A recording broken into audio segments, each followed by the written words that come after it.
But yeah, Cowboy Bebop. So I'm actually gonna give my full review. I'm still gonna go spoiler free, but I'm gonna talk about it more in depth because last time I didn't because you haven't seen it, and who knows where you're gonna watch it. So I'm just gonna give my I review. told you it's gonna be like So one of those things where I'm yeah, just like bored on a Friday night and it just happens to pop up on my feed. I'm like, oh, so it was okay. canceled. Um, which I don't really care because I don't think it was so good that I'm like, ah man, I can't believe it got canceled. No, it was all right. I enjoyed it. Dag nabbit. Yeah, like I enjoyed it. Like I won't pretend like I didn't enjoy it just because other people don't like it. Like I did enjoy it, but that doesn't mean I thought it was great. um, it was really fun. I really liked what they did with Spike, Faye, and Jet, especially Jet. Jet was like perfect. But what really, really, really, really ruins it for me is Vicious. Vicious sucks so hard. The actor that plays him also played was it Translucent Boys. He isn't Vicious, and he makes the most goofy faces for no reason all the time.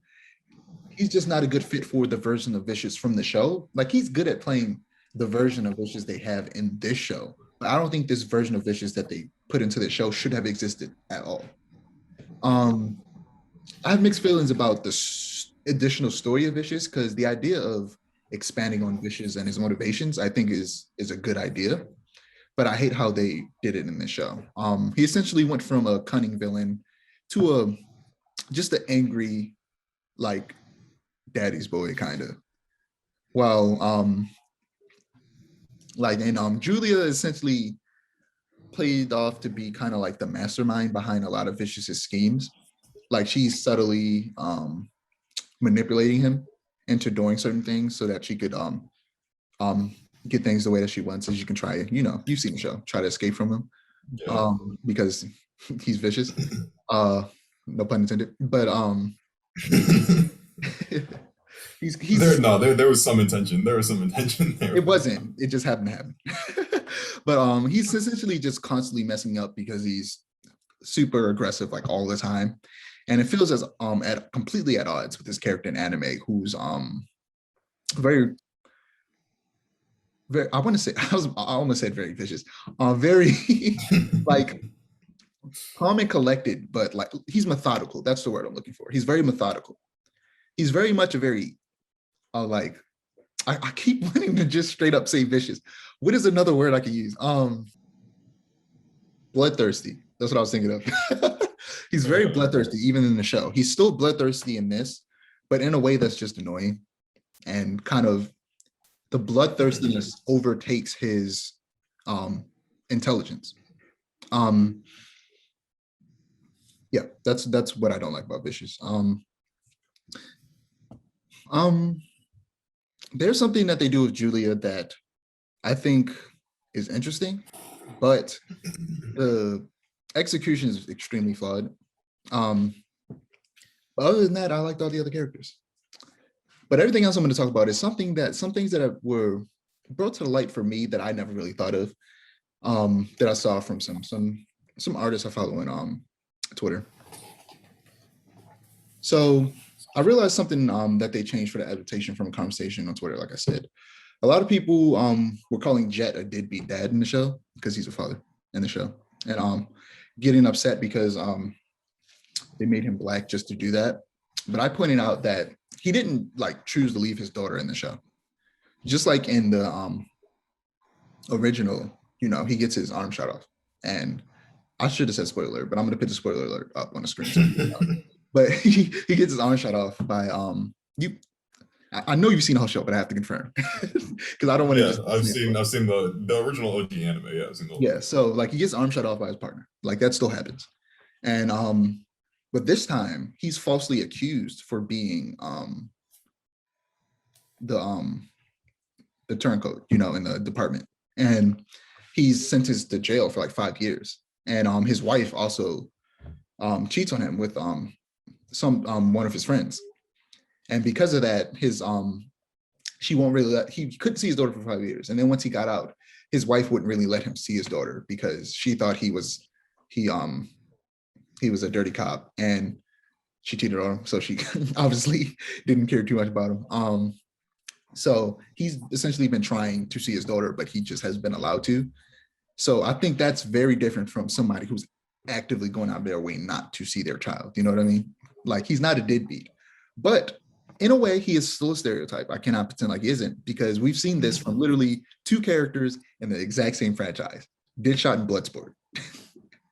Two black men who are sent to jail, even though what they did, they actually did, and aren't like allowed to see their daughter. Um, yeah, but that led me to realize that the adaptation falls back on not racial stereotypes, but film tropes. Here's some other ones that this person pointed out. So, for example, I already said vicious. He's like a son that's trying to like become worthwhile in his father's eyes. Jet, like I just explained, his the father who's trying to be in his daughter's life. And Spike is, you know, a guy who's trying to get out of a crime organization. But they lean into those tropes really heavy, and I feel like that's to a detriment of the show and kind of removes a lot of the nuance that's found in the original show.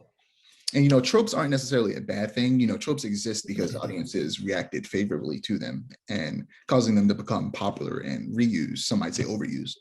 But even I mostly enjoyed the show. Like I said, the Faye, great. Spike, Jet, great. Last but not least, wrap this up because I'm rambling. Amazing comedy artist to follow on both Instagram and Twitter named Jen Bartel pointed out something that I won't pretend like I necessarily picked up from the OG series. And I think me not picking up on any of this is for sure a product of the society that Cowboy Bebop is commenting on. And she talks about how essentially very subtly, not, I won't say very subtly, because it's kind of obvious now that I'm when I'm looking back at it. Cowboy Bebop makes some political statements in terms of about like the world, you know, and what it could be like. Essentially, I'm just going to read it verbatim. She says, in the original series, we're introduced to a world that, despite being set in a future where humans have traveled to the far reaches of the galaxy, they still face all of today's inequities. So much so that it's normal for bounty hunters to compete with one another for living. And the reason I didn't pick up on that is because crime, poverty, and corruption is so normal in real life that when I saw it in the show, I didn't recognize it as a statement as much as just something that already, it's just something that happens, you know? It just felt normal.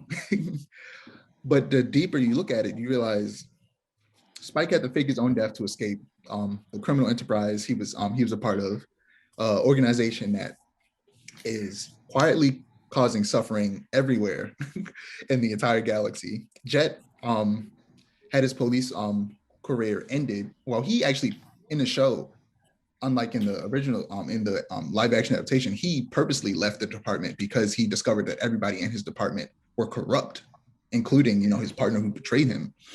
You know, Faye is a person who was a person who was essentially in a coma. She was in cryo sleep and was taken advantage of by a con man and swindled for everything she had.